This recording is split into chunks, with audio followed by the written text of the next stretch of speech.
সুন্দর পোশাক পরলেই মানুষ হওয়া যায় না, মানুষের মতো মানুষ হতে লাগে মনুষ্যত্ব।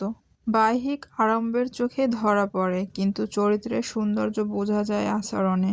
ছলনার এই পৃথিবীতে অনেকে নিখুঁতভাবে সাজে, কথায় থাকে ভদ্রতার আবরণ। তবু হৃদয়ের মাঝে যদি সততা না থাকে, তবে সেই সাজ কেবল প্রদর্শন মাত্র। সবাই ভালো পোশাক পরতে পারে, কিন্তু মনুষ্যত্বের পোশাক সবাই পরে না, সম্মান আর চরিত্র থেকে। কেবল বাহ্যিক পরিচয় থেকে নয়, মানুষ হতে চাইলে আগে নিজের ভেতরটা পরিষ্কার করতে হয়।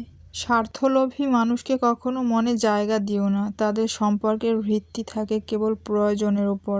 তারা কাছে আসে সুবিধার টানে, হিসাব শেষ হলেই দূরে সরে যায়। তোমার আন্তরিকতা তাদের কাছে শুধু ব্যবহার করার উপায় হয়ে ওঠে।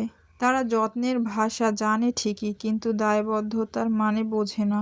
স্বার্থ ফুরিয়ে গেলে তারা দ্বিতীয়বার ভাবেও না দূরে যেতে, কারণ তাদের কাছে সম্পর্ক নয়, লাভটাই আসল। তাই হৃদয়ের দরজা খোলার আগে মানুষটাকে চিনে নেওয়া জরুরি। চোখের জল অভিনয় নয়, দুঃখ স্পর্শ করলেই তা ঝরে পড়ে আপনাতেই। কেউ ইচ্ছে করে কাঁদে না, আঘাত অশ্রুর কারণ হয়। যাকে তুমি বিনা অপরাধে কাঁদাও, তার কষ্টকে হালকা ভেবে এড়িয়ে যেও না। নির্দোষ মানুষের কান্না শুধু মুহূর্তের দুর্বলতা নয়, সে কান্না জমে থাকে দীর্ঘশ্বাস হয়ে। অভিমান হয়, নীরব ব্যথা হয়, অন্যায়ের ফল একদিন ফিরে আসে। সময় কখনো হিসাব ভুল করে না।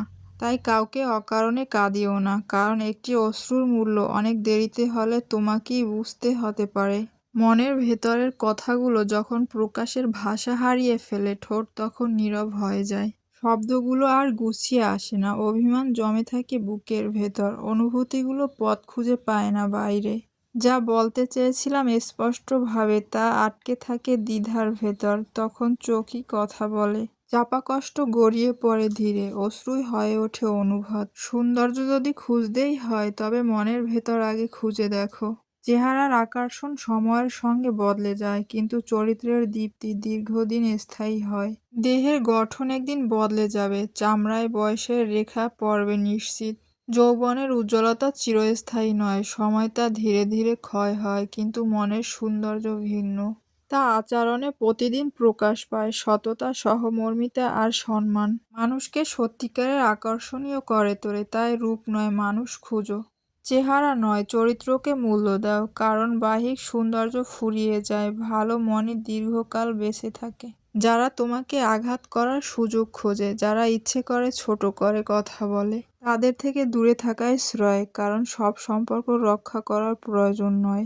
অপমান সহ্য করাকে অনেকে সহনশীলতা মনে করে, কিন্তু বারবার সহ্য করা দুর্বলতা নয়।